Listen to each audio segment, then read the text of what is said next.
Thank you for visiting my channel today at High Art. Today I'm going to talk a little bit about knife grips and the importance of grip strength and why we need to develop that in training. The first buoy I'm going to show is the first knife handle. It's this knife handle here. It's the first one that was shown in the picture, and it's hard, I apologize that you can't get too close to see this, but I will show the picture again. But basically you have a handle that is free of any specific types of contours. But it is a smooth handle, and the handle has a tapered down shape on the underside to allow for a more natural grip as you hold it. More of the older school, meaning like in the 80s, early 90s, knife handles often were like this. And it was designed with the intent of being a comfortable grip that you can hold onto your knife securely and use it for various tasks such as chopping, cutting, and working with an extended period of time with developing less likelihood of blisters or hand irritation. And it's a good design, and it does work well. Okay, I apologize, I made a mistake there, and earlier I said that was in the first picture. That was actually the second knife from the left in the photo. It's a Bowie knife handle that was made by John M. Smith in the late 80s. What I have here is a dog bone handle, which this particular Bowie is made by my friend Greg Covington of Covington Forged Blades, an excellent knife maker.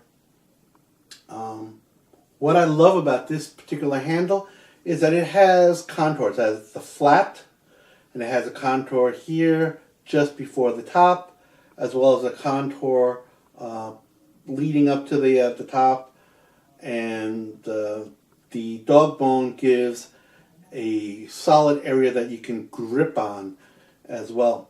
This particular type of shape and contour is excellent for combative or tactical purposes because it allows you to do things like back cutting and changing grips from snap cuts to thrusting to back cuts.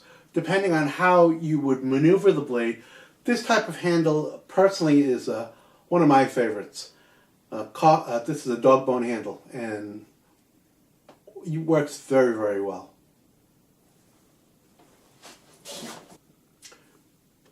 Pictured here is a coffin handle which was made by Kevin Cashin. Personally, in my opinion, he makes the best overall using type of buoy. Not just a fighting buoy per se, but one that's useful for all purposes. And the coffin handle I love because, at least in this particular design, Kevin has made this a little bit wider, it's a little bit flatter, and not overly long. Just like the dog bone handle, the contours on the sides and the edges of the handle allow for changes in grip, whether you're holding it this way for snap cutting, whether you hold it in this way for thrusting, whether you decide to hold it in this type of grip for your back cuts. A coffin handle is very, very useful. Now, as I mentioned, this particular buoy contour, the shape and design, is made more for an overall usage as opposed to the other buoy knife which I showed, which was more designed as a fighting knife. But that being the case, this particular handle I have found very useful when I use it for chopping and cutting tasks. I did not get any hand irritation or skin irritation from this when using this particular handle. Just so you understand, I love this particular buoy so much that when I first received my first buoy from Kevin, I went and ordered 3 additional. Great knife maker, great Bowie knife. Great handle. Okay, I'm back. This particular type of handle is what's called a bird's head handle. This particular end piece, if you look at it from the sides and you look at it from the front, kind of resembles a bird's head. And the rest of the contours on this is smooth, so that you can, again, use this knife comfortably over a period of time without it irritating the hand in any way. It is contoured so that it has a little bit of narrowing here before you reach the end, and it has a gentle swell for the palm. And if you were to be able to look at it from the top view, you see how it kind of narrows down here, widens here, and narrows again here, so that it allows a very secure grip in the hand. This allows, again, for tactical purposes, so depending on what you want to do. If you want to do snap cuts, you can grip comfortably. If you're going to thrust, it's very comfortable. And for back cutting actions, okay, you have a very secure grip because of the shape of the handle. And because it lacks ridges, it doesn't irritate the hand in any way. The ridges on the coffin handle and the dog bone handle, some people are not particularly comfortable with that, saying that it may be a little bit too sharp, the edges, for use with an extended period of time. But for those people learning how to do these various types of movement, I personally recommend either the dog bone or the coffin handle grip to get used to learning those particular types of tactics. I really like this area here, which allows the hand to kind of hook into, so it makes it less likely that the blade would slip out. Okay? Again, but that's using the grip design in conjunction with one's hand strength. Finally, I'm showing this particular knife. It's made by Jerry Hassan. This is a Retribution model, and in my opinion, this particular handle design is the best, and my opinion was at the peak of Jerry's knife making powers. Now, he wanted a grip that was comfortable no matter where you held it, and Jerry definitely has succeeded with that. What I like about it now, he always disagrees that this hooking area here is useful to aid in retention, but I find it very comfortable, and I personally find it extremely secure when I do my particular actions. The handle is wider here, narrows here, swells here, and narrows here again. Okay, and you can see he has these areas here which allow for a secure grip, either held further back or held closer to the front if you choke up on it. And it's a wonderful knife. Okay, I chose these particular blades to demonstrate differences in handle design and how you might choose a knife handle when you're looking at various knives, and figure out what it is that you're looking for in terms of security, in terms of comfort, whether you plan to use it for the short term or long term. And these are just some examples that I had readily available on hand. I chose these knives because they're relatively close in length. This one is probably the shortest one I have, which is about 8 inches long.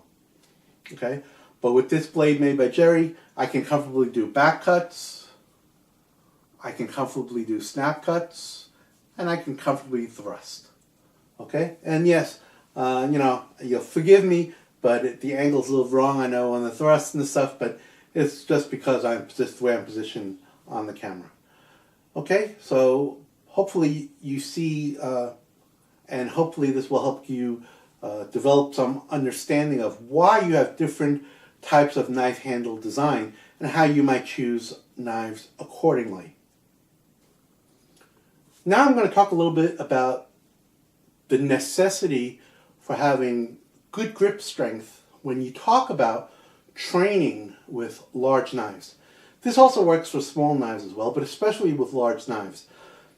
Particularly so because with a large blade, if you were to thrust into a target and have an obstruction met, whether someone's wearing suspenders or a harness system of some sort that may have various types of tools or equipment on the suspension systems that people may be wearing, if you get your blade caught and it jams, it exerts quite a bit of force on the wrist.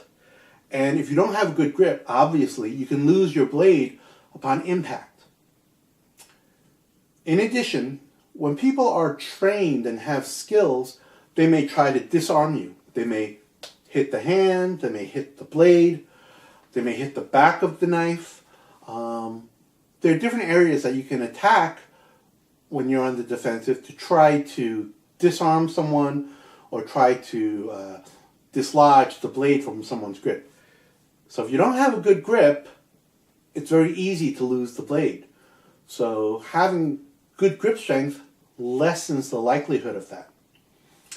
In addition, sometimes if you thrust and if your blade should get caught between ribs or caught and wedged into gear, sometimes with a strong twist, you might be able to penetrate through that, depending on whatever is obstructing the blade from penetrating. Okay, but again, so you need a strong grip to be able to turn your hand accordingly to get that penetration. So having a strong grip really helps a lot in terms of tactical performance. Okay, personally, for training the grip, I like to use these 3-pound dumbbells. Having this dumbbell, you can just work on motions like this with the hands, and that will help to develop your grip as well as your wrist strength. You'll notice my arm doesn't move, but the hand turns over and back. This is supination, this is pronation.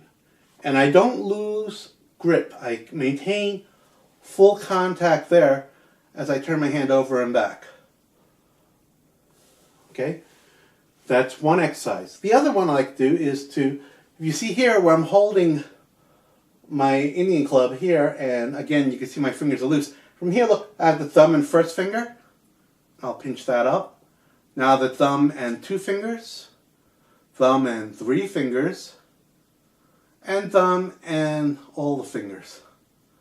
Okay? Then I can just relax the thumb and just use the pinky, the ring finger, the middle finger, the first finger. Okay? And now all fingers again, including the thumb. That's a good way of getting some hand strengthening. So that will help you maintain hold of your blade. Sometimes people, if they smash your hand or they smash the side of your blade when you have it out in a thrust, sometimes it may be momentarily dislodged, but when you are holding it with 1 or 2 different fingers, if you have the strength, you might be able to maintain your grip on the knife, which is important. Another exercise I like to do is holding it here and going in a figure 8. First I'm going figure 8 upwards, then I go figure 8 downwards. And you see, if you watch my hand's opening and closing, but the fingers never leave the grip. See? Okay? Very important. Another thing I like to do is to turn the Indian club in circles, trying again to just control it with my fingers. Notice how my fingers always wrapped around the club handle.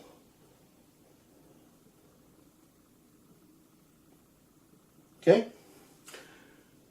Some of you may wonder why I choose to use an Indian club 3 pounds, and that's because many swords are approximately 2.5 to 3.5 pounds in weight. Swords that are more than 3 pounds in weight are difficult to wield with one hand normally, and so when you like to use heavier weapons like the Chinese Dao as an example, it's good to have use and practice using 3 pounds in weight. By the way, these Indian clubs are made by StrongerGrip.com. Great product, great company. Sometimes when you purchase from them, you may have to wait a little bit, but in my opinion, it's worth it. What I have here now is an 8-pound shot put. I like shot puts because, well, back in the day, I used to do shot put when I was in high school. And I'm familiar with them, and they make convenient tools. This one particular one, it's small, it's only 8-pounders. But it's good so you can see, so you can grip in different ways. You know, trying to hold it upright this way, hold it this way. And, you know, it's good practice to help you maintain your grip. Well, I hope you found this particular vlog useful. As far as I know, there aren't too many other video clips out there that talk about various types of handle design and why they may exist and why you might want to choose a particular type of handle design over another.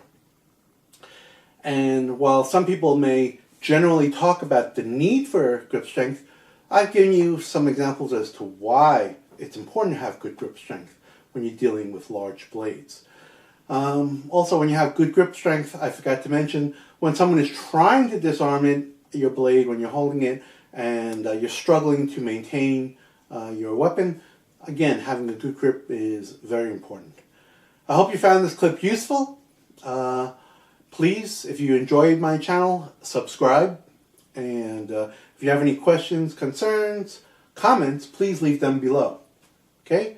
My channel, A High Art. Okay? I teach here in the New York City area, in Queens, New York. And you can go visit my website, ahighart.com or knifetraining.nyc. Thanks a lot. See you in the next vlog.